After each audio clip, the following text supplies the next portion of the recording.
Alright guys, second video for the day. Let's talk about what happened in Denver. It was Denver. I know I stuffed up in the last video. I couldn't think of the name. I've had so much information running through my head. Plus, I'm so tired right now. I need to go to bed. But let's talk about what happened in Denver. So, as you guys may or may not know, a veteran who was literally in the services, I believe it was the Army or Marines, one of them. He was actually shot on the weekend by a Black Lives Matter sympathizer who was supposedly there providing security for the Channel 9 crew. This is actually, funny enough, this has links all the way back to Australia. But anyway, because Channel 9 is actually our station, but regardless. Now, obviously, there has been a lot of information that came out since then. And unfortunately I couldn't make a video on this at the time because the fact that my internet was down for 3 days or 4 days. Yeah, I know, best timing ever, right? But yes, we do have this video here from something I know. She's gone through and broken it all down. It's done a pretty good job, guys, so go and give her a follow. But breaking, conservative shot and killed by NBC News affiliate security guard at Patriot Rally in Denver. Now, there were reports, and we reported on this on Twitter, so we actually helped with spreading the fake news, that he was Antifa. We can't confirm if he was or wasn't Antifa. He was a member of Occupy Wall Street. He was there with the left. He is definitely a Democratic voter. He is a a Bernie supporter. He's a member of Occupy Wall Street 1.0. And the people were saying, and this is what we got caught with, the tattoo that was on his arm of the Space Invaders is the same tattoo or the same sign that Antifa uses for their against racism section of Antifa. However, it's also a part of a music production. They also use the icon as well. Now, at the end of the day, there's also some questions because this music company went through and donated money to the whole bailing out, the riots, Black Lives Matter, all that sort of stuff. So they're very much on the left side of politics. He hated Trump. And basically the Channel 9 crew went through and put a Trump-hating leftist who gets triggered basically by anything, because that's what the left does, in with a bunch of conservatives and gave him a gun. So yeah, that, as you can imagine, that went down well. Now we do actually have a shot sequence here. So this is actually taken literally a second apart from each other. So what you can see here in the first one is you can see, I'm not going to use his name because I don't want to give him any credit, but you can see the perpetrator reaching for the victim's gun. The victim actually has a gun tagged in under his jacket here. He's actually reaching for it, and that's why the victim is actually knocking the mask away or knocking his face away, because obviously he's reaching for the gun. But yes, he has also got his pepper spray, but it's just by his side. In the second photo here, you can actually see that the conservative, the vet, has actually backed away, right? There's the post there. This guy is actually leaning forward. This guy has stepped back, so he's no longer a threat. So self-defense rules don't apply anymore, or self-defense, because he's no longer a threat. He's backing away from him, and he is actually leaning forward. And at this scene, you can actually see that looks like a bullet cartridge being dispersed.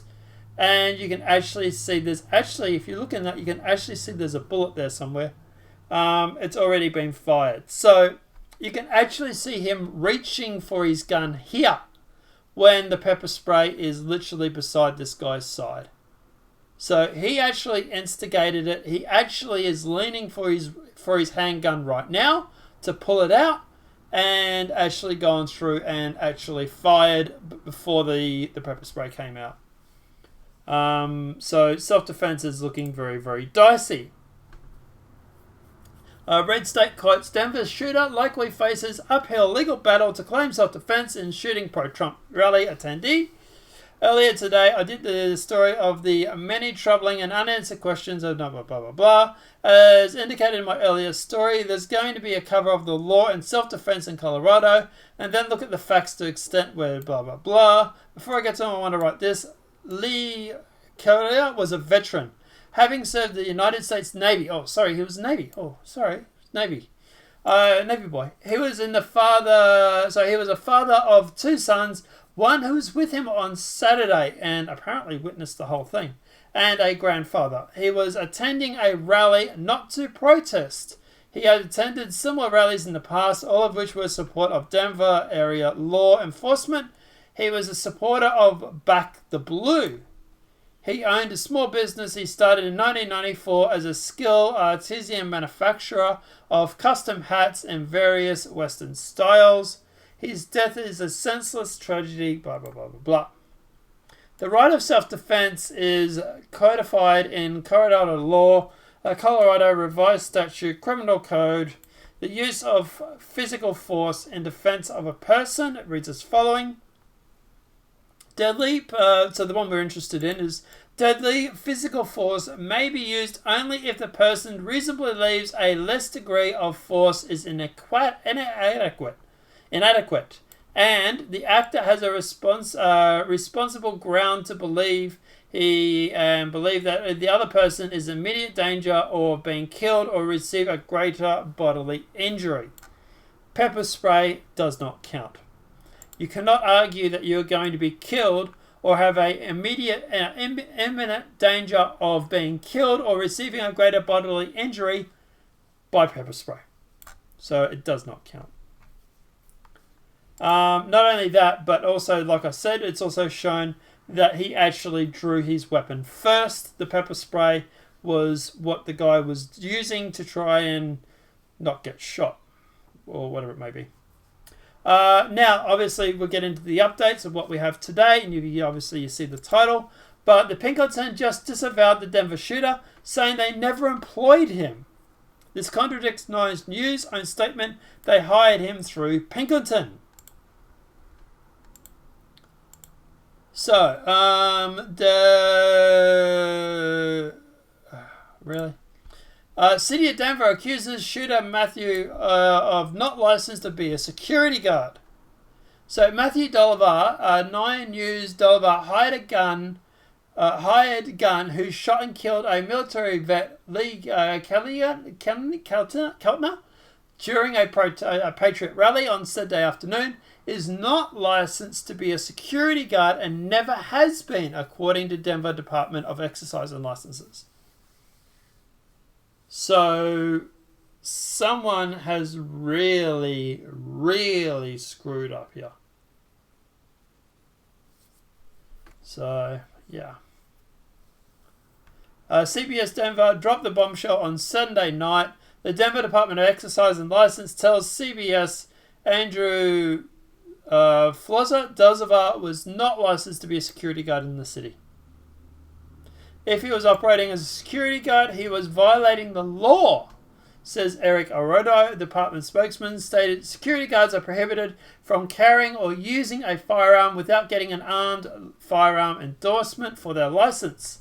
All security guards in Denver are required to get a federal background check before they receive their license. So, what I think has happened, I think Pinkerton has hired him. Or someone has hired him. He's lied to him. He said, yeah, I've got a license, and they haven't checked. I don't think he wanted to get a license because of the Occupy Wall Street days. I imagine he probably got arrested or something along those lines, which probably would stop him from getting the license. So that's what I think it is. But they're saying he can get a year in jail or something for operating without a license. But the bigger thing here is the case of not self-defense. It's a case of murder. He's murdered someone. That's a serious offense, obviously. So at the end of the day, Yeah. This is not looking good for the news crew. This is not looking good for Pinkleton. And it's definitely not looking good for him because they're going to drop him like a lead weight. But guys, that's the breaking news. That's the sort of roundup, a very quick overview of it all. Obviously, we were tweeting about it as everything came in. I still had some data on my cell phone, although, yeah, my 3 gig internet plan for my mobile phone was blown out by about $100. But anyway, what are you going to do, hey? But guys, yeah, apart from that, obviously at the end of the day, if there's any updates on this, we'll keep you up to date. But at the moment, it looks like he wasn't licensed. He shouldn't have been there. This is a very messy situation. I would expect lawsuits. I really, really would. But let me know what your thoughts are in that comment section below. If this video has been helpful, please smack that like button. If you're new to the channel, welcome and subscribe. Apart from that, guys, we'll see you in the next demonetized video from YouTube tomorrow. Have a great night. Enjoy yourselves. I'm going to go to bed. Catch you later. Talk to you soon. Ciao.